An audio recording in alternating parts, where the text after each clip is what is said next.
Interview series में इससे पहले एक सेशन हमारा हो चुका है, उसके अंदर हमने बात की थी टू राइट योर स्टोरी। तो इसके अंदर पहले जो सबसे इम्प्रेसिव होगा स्टोरी, क्योंकि वहाँ जब इंटरव्यू देंगे तो पता नहीं कितना समय मिलेगा और कितना टाइम आपको दिया जाएगा आपके बारे में बताने के लिए। तो उससे पहले आपको एक अपनी इंट्रोडक्शन, तो सबसे पहले you have to create your introduction. और ये इंट्रोडक्शन कैसी होगी, इसके अंदर आप वैल्यूज़ की बात करेंगे, those values on which you stick upon. आप हॉबीज़ की बात करेंगे, आप बुक्स की बात करेंगे, कोई बुक स्पेशल बुक हो जिसने आपको इंस्पायर किया हो, किसी पर्सनैलिटी की बात करेंगे जिसने आपको इंस्पायर किया हो, ठीक है, जो आपका आदर्श रहा हो, ठीक है। मोटिवेशन, इसमें ये सारी चीज़, और आपको मोटिवेशन कहाँ से मिली,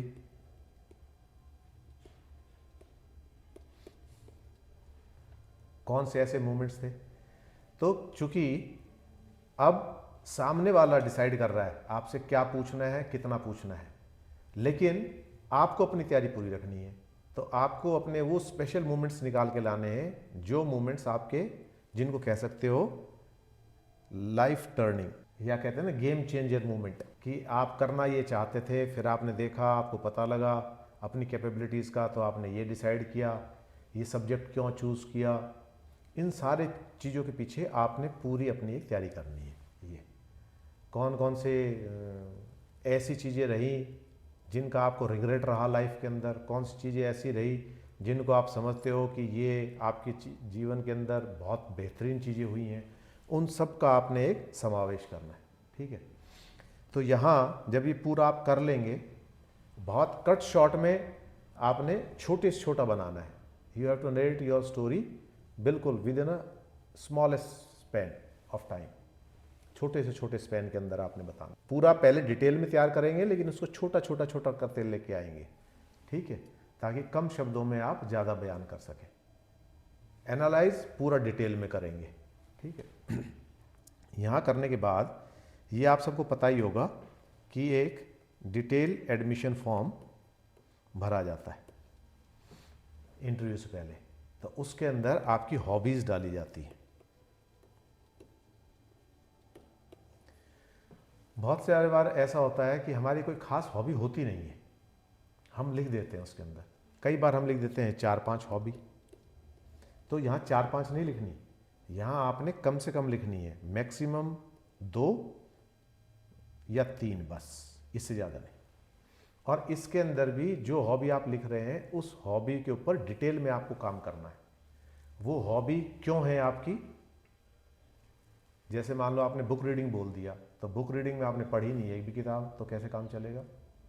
तो वहाँ पर आपको बताना ज़रूरी है कौन सी बुक पढ़ी है, कौन सा राइटर आपका फेवरेट है, किस तरह की बुक्स आप पढ़ना पसंद करते हैं, नॉवल पढ़ना पसंद करते हैं, फिक्शन पढ़ना पसंद करते हैं, पोइट्री पसंद करते हैं, बायोग्राफी पसंद करते हैं, क्या और उसका रीज़न क्यों। तो इस पे आपको काम बहुत ज़रूरी रूप से करना है। मतलब हवा के अंदर नहीं है कि भाई म्यूज़िक पसंद है, पूछा म्यूज़िक कितने तरह के होते हैं, नहीं पता जी। क्लासिकल म्यूज़िक सुनते हो या वेस्टर्न म्यूज़िक सुनते हो, नहीं पता जी। गाने सुन लेता हूँ जी। गाने पूरी जनता सुनती है, 140 करोड़ गाने सुनते हैं, गानों से विमुख कोई नहीं है, क्योंकि संगीत जीवन के अंदर बहुत बड़ा एक रोल अदा करता है। तो आप संगीत से विमुख नहीं हो सकते। लेकिन यदि आपको संगीत से प्यार है तो you must be a step ahead of ordinary people, उनसे आप ऊपर उठेंगे। क्या सुनते हैं आपकी पसंद होनी चाहिए। गज़ल सुनते हैं, क्लासिकल सुनते हैं, उसके अंदर कोई पर्टिकुलर राग है वो सुनते हैं, किस तरह के गीत सुनते हैं, किस तरह का म्यूज़िक आपको पसंद है, वो सब, कौन कौन से सिंगर्स हैं, कंपोज़र्स हैं, उन सब के नाम आपको पता होना चाहिए। तो इस चीज़ पे भी काम करेंगे, ठीक है। इसके बाद जो दूसरी चीज़ आती है मेन, वो आती है कि आपने ग्रेजुएशन के अंदर जो आपने डिग्री की है, उसके अंदर आपके पास सब्जेक्ट्स कौन से हैं। जनरली ऐसे देखा गया है कि सब्जेक्ट आपके पास ग्रेजुएशन में कुछ और थे, और आप यहाँ ऑप्शनल के अंदर आपने कुछ और लिए हुए। यहाँ जब इस तरह की बातें होंगी तो ऐसा नहीं है कि ऑप्शनल जो हमने लिया उसी से पूछा जाएगा। इंटरव्यू पैनल के अंदर जनरली वो लोग भी बैठ जाते हैं जो आपकी डिग्री से कंसर्न होते हैं। जैसे जनरली टेक्निकल भी हो जाते हैं, बहुत सारे इंजीनियर भी होते हैं, एमबीबीएस भी होते हैं। तो हमें एक रिव्यू उनका भी लेना है मोटे मोटे तौर पर। बेसिक नॉलेज तो हमें कम से कम होनी चाहिए।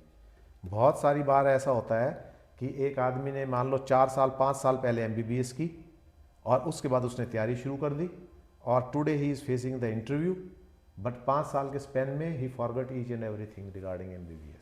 ज़्यादातर चीज़ें भूल गया, छोटी छोटी चीज़ें भूल गया। तो उनको रिफ़्रेश करना बहुत ज़रूरी है। यहाँ पर हो सकता है पैनल के अंदर कोई डॉक्टर ही बैठा हो, वो आपसे पूछ ले। तो उनको रिफ़्रेश करना ज़रूरी है कि आपने ये जो डिग्री जो आपने की है इसके बारे में आपको जानकारी है। अब आता है फिर सेकंड, ऑप्शनल। आपने ऑप्शनल कौन सा चुना है इसके बारे में आपको डीप नॉलेज होनी चाहिए, क्योंकि इसके अंदर से क्वेश्चन आपसे जरूर पूछे जाएंगे और एडवांस लेवल के पूछे जाएंगे। साधारण नहीं पूछेंगे, यहाँ तो बेसिक से काम चल जाएगा, लेकिन जो ऑप्शनल लिया है उसको आप पूरी तरह से पढ़ के जाएंगे, उसको इग्नोर नहीं करेंगे बिल्कुल भी। ठीक है। यहाँ अब तीसरी बात हो गई आपकी, बहुत सारी बार यहाँ जब होता है तो आपने ग्रेजुएशन कर ली सपोज 2019 के अंदर, उसके बाद आप 2024 के अंदर आप यू आर फेसिंग इंटरव्यू। तो पूछेंगे कि 19 से 24 के बीच में ये जो गैप ईयर थे इसमें आपने क्या किया। आपने 4 साल तैयारी की, 5 साल की, 6 साल की, 7 साल की।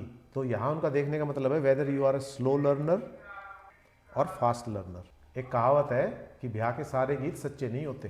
तो इसका मतलब ये है कि आप उस चीज़ को बताएंगे कि मैंने आपने क्या किया है। जनरली तो बच्चे क्या करते हैं कि इसके अंदर जो गैप ईयर होते हैं इसके अंदर पोस्ट ग्रेजुएशन कर लेते हैं, पीजी कर लेते हैं किसी न किसी विषय के अंदर। तो आप कह सकते हैं ये है। अदरवाइज आपने अपने आप का एंगेज दिखाना है कि आपने क्या किया है, और उसमें भी ऐसी चीज़ नहीं बोल देनी जो आपको जस्टिफाई करनी मुश्किल हो जाए। ठीक है। तो यहाँ ये करना है। और फिर क्या है, न्यूज़पेपर। अक्सर क्वेश्चन कर लिया जाता है कि न्यूज़पेपर पढ़ते हो। स्वाभाविक है, पढ़ता हूँ। तो आपसे करंट का, आज आप इंटरव्यू फेस कर रहे हैं तो आज के ही न्यूज़पेपर में से पूछ लिया जाएगा।